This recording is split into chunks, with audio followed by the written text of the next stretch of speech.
Hey traders, welcome all. Krishna here. So நம்ம already discuss பண்ணியிருந்தோம், ரொம்ப டீட்டெயிலாகவே டிஸ்கஸ் பண்ணியிருந்தோம். நிஃப்டி வந்து ஃபால் தான் ஆக போகுது. ஸோ இங்கேருந்து கண்டிப்பாக நம்ம லாங் ட்ரேட் எடுக்கூடாதுன்னு சொல்லியிருந்தோம். இப்போ ஃபஸ்ட்டு அலர்ட் பார்த்தீங்கன்னா இந்த இடத்துல இருக்கும்போது நான் கிளியராக சொல்லியிருந்தேன். ஓகே, ஸோ அதுக்கப்புறம் பார்த்தீங்கன்னா மார்க்கெட் ஒரு ஃபேக் பிரேக் அவுட் ஆச்சு. எகெயின் இந்த இடத்துல ரெசிஸ்டன்ஸாக ஆக்ட் ஆச்சு. அங்கேருந்து ஒரு செல்லிங் ப்ரெஷர் காணிச்சு. ஸோ இந்த மாதிரி கேண்டில் ஃபார்ம் ஆகும்போது நான் தெளிவாக சொல்லியிருந்தேன், இங்கேருந்து பாருங்கள் ப்ரைஸ் வந்து ஃபால் ஆக தான் பார்க்குது. ஸோ இங்கேயுமே டிமாண்ட் கிரியேட் ஆனால் மட்டும்தான் ப்ரைஸ் மேலே போகிறதுக்கு சான்சஸ் இருக்குது. பட் இந்த இடத்துல டிமாண்ட் கிரியேட் ஆகிறதுக்கு பாசிபிள் குறவு. ஸோ டவுன் சைடு போக தான் நான் எக்ஸ்பெக்ட் பண்ணுறேன்னு சொல்லியிருந்தேன். அண்ட் இந்த ட்ரெண்ட் லைனுக்கு கீழே வந்துச்சுனாலுமே நமக்கு அதிகப்படியான செல்லிங் ப்ரெஷர் இருக்கும்னு சொல்லியிருந்தேன்.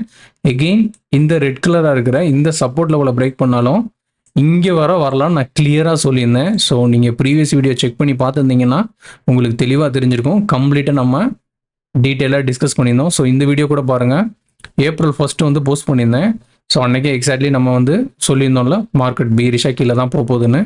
எக்ஸாக்ட்லி அதே மாதிரி தான் போயிருக்கு பாருங்கள். என்ன தான் அதுக்கப்புறம் 2 நாள் கன்சோலேட் ஆனாலுமே எகெயின் அங்கேருந்து செல் ஆஃப் ஆயிருக்கு. ஸோ ஃப்ரீ ஃபாலாக இந்த ட்ரெண்ட் லைன், அதாவது இந்த ரெட் கலரில் இருக்கிற இந்த சப்போர்ட் லெவலையுமே பிரேக் பண்ணி கீழே வர்றதுக்கு பாசிபிள் ரொம்ப ரொம்ப அதிகம்.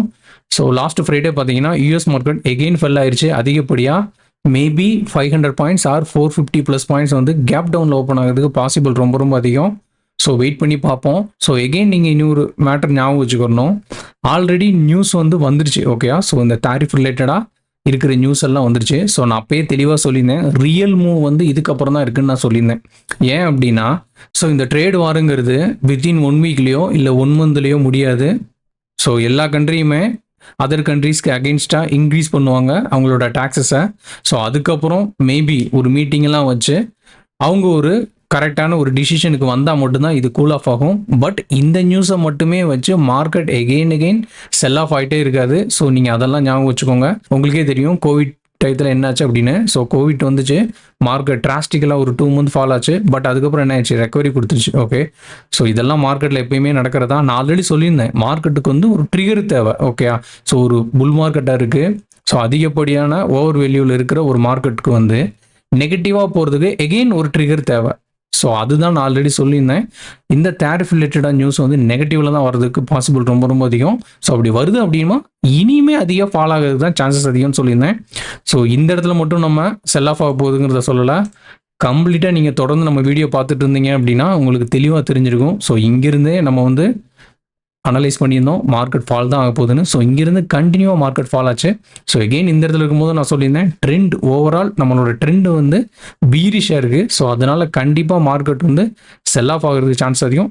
அது கூட ஒரு ஆடட் அட்வான்டேஜாக இந்த டேரிஃப் ரிலேட்டடான நியூஸோ இல்லை வேறு ஏதாவது நெகட்டிவ் நியூஸோ குளோபல் நியூஸோ வரப்போ அது வந்து கண்டிப்பாக கான்ட்ரிபியூட் பண்ணும் அந்த ஃபாலுக்கு. ஓகே, ஸோ அது மாதிரி தான் நடந்திருக்கு. ஸோ இந்த இடத்துல இருந்து பார்த்தீங்கன்னா ஹையிலிருந்து ஒரு 1000 பாயிண்ட்ஸ் கிட்ட ஃபால் ஆயிடுச்சு.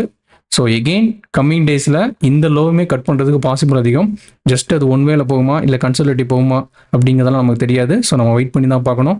அதே மாதிரி இண்டிவிஜுவல் ஸ்டாக்ஸை பற்றியுமே நான் டிஸ்கஸ் பண்ணியிருந்தேன். நீங்கள் டெலிகிராம் சேனல் செக் பண்ணி பார்த்தீங்கன்னா உங்களுக்கு தெளிவாக தெரிஞ்சிருக்கும். ஸோ வேதாந்தா பற்றியெல்லாம் நம்ம டிஸ்கஸ் பண்ணியிருக்கோம் பாருங்கள்.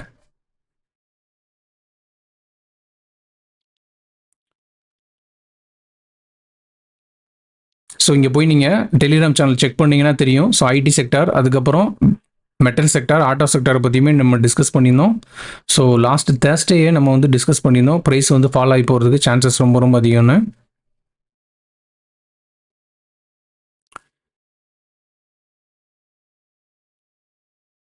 ஸோ இங்கே பாருங்கள், மெட்டலுமே வந்து கான்ட்ரிபியூட் பண்ண ஆரம்பிச்சிருச்சுன்னு சொல்லியிருந்தேன். ஸோ இங்கே பார்த்தீங்கன்னா தெரியும், வேதாந்தா பாருங்கள் அதிகப்படியாக செல் ஆஃப் ஆயிருக்கா. ஸோ இந்த செல் ஆஃப் வந்து லாஸ்ட் தேர்ஸ்டே நடந்தது. ஸோ அதுக்கப்புறம் பார்த்தீங்கன்னா நான் அப்டேட் பண்ணியிருந்தேன். ஸோ மெட்டலுமே நீங்கள் ஃபோக்கஸ் பண்ணுங்கள், செல் சைடு வந்து ஆப்பர்ச்சுனிட்டி இருக்கிறதுக்கு சான்சஸ் ரொம்ப ரொம்ப அதிகம்னு சொல்லியிருந்தேன். ஸோ அதுக்கப்புறம் பாருங்கள் வேதாந்தாவுமே அதிகப்படியாக செல் ஆஃப் ஆச்சு. ஸோ இங்கே செக் பண்ணிங்கன்னா தெரியும். ஸோ எகெயின் இந்த லோவையும் கட் பண்ணும் அப்படின்னா ஃபர்தராக டவுன் சைடு போகிறதுக்கு பாசிபிள் ரொம்ப ரொம்ப அதிகம். ஸோ இந்த ட்ரேட் வார்னால் அதிகப்படியாக அஃபெக்ட் ஆகிற செக்டார்ஸ் பார்த்தீங்க அப்படின்னா metal, auto, Nifty, IT and pharma. Okay, so pharma என்ன ஆயிடுச்சு அப்படின்னா அதிகப்படியாக டேக்ஸ் இம்ப்ளிமெண்ட் பண்ணல. ஸோ அதனால தான் ஒரு புல் பேக் கொடுத்து அதிகப்படியாக மூவ்மெண்ட் அப்சைடில் கொடுச்சு. பட் என்ன தான் அப்சைடில் போனாலுமே ஓவரால் ஸ்ட்ரக்சர் பீரிஷாக இருக்கனால ஸோ அதுவுமே வந்து கான்ட்ரிபியூட் பண்ணும் டவுன் சைடில் போகிறதுக்கு. ஸோ அதுக்கப்புறம் பாருங்கள் ஃப்ரைடே கம்ப்ளீட் செல் ஆஃப் ஆயிடுச்சு. ஸோ நீங்கள் கண்டினியூவாக ட்ராக் பண்ணியிருந்தீங்க அப்படின்னா அதுலேயுமே நல்ல ட்ரேட் ஆப்பர்ச்சுனிட்டி நீங்கள் ஃபைண்ட் பண்ணிக்கலாம். இங்கே பாருங்கள் கிட்டத்தட்ட 5% மேலே சிப்லா டவுன் ஆயிருக்கு. ஸோ அதுக்கப்புறம் பாருங்கள் TVS lab, doctor Reddy, so இந்த மாதிரி எல்லாமே அதிகப்படியாக செல் ஆஃப் ஆச்சு. ஸோ எப்பவுமே நீங்கள் ஒரு பாயிண்ட் வந்து நோட் பண்ணிக்கணும். கண்டினியூ செல்லிங் ப்ரெஷரில் ஒரு ஸ்டாக்கோ இல்லை எந்த இன்ஸ்ட்ருமெண்ட்டோ போயிட்டுருக்கு அப்படின்னா அதோட லோவில் போய் நீங்கள் ஷார்ட் பண்ணிடாதீங்க. எப்பயுமே ஒரு புல் பேக் கொடுக்கும்போது ஷார்ட் பண்ணுங்கள், அதுதான் எப்பயுமே நல்லது. ஏன்னா இந்த லோவிலலாம் கண்டினியூவாக ட்ரெண்டிங்காக டவுன் சைடில் போயிருக்கு. ஸோ இந்த இடத்துல நம்ம ஷார்ட் பண்ணுவோம், இனியும் கீழே போகும் அப்படின்லாம் ஜஸ்ட் நம்ம மைண்டில் நினைக்கிறதெல்லாம் இங்கே வந்து அப்ளை பண்ணக்கூடாது.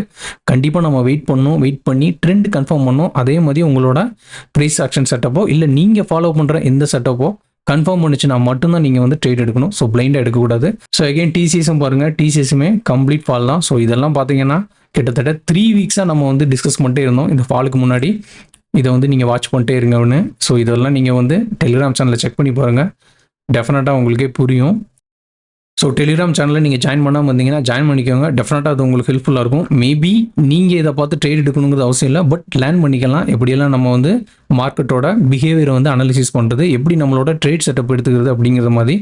ஸோ உங்களுக்கு எதுவும் டவுட்ஸ் இருந்துச்சு அப்படின்னா கமெண்ட் பண்ணுங்கள். நம்மளோட ஒர்க் உங்களுக்கு பிடிச்சிருந்துச்சு அப்படின்னா சப்ஸ்கிரைப் பண்ணுங்கள் அண்ட் உங்கள் ஃப்ரெண்ட்ஸ்க்குமே ஷேர் பண்ணுங்கள்.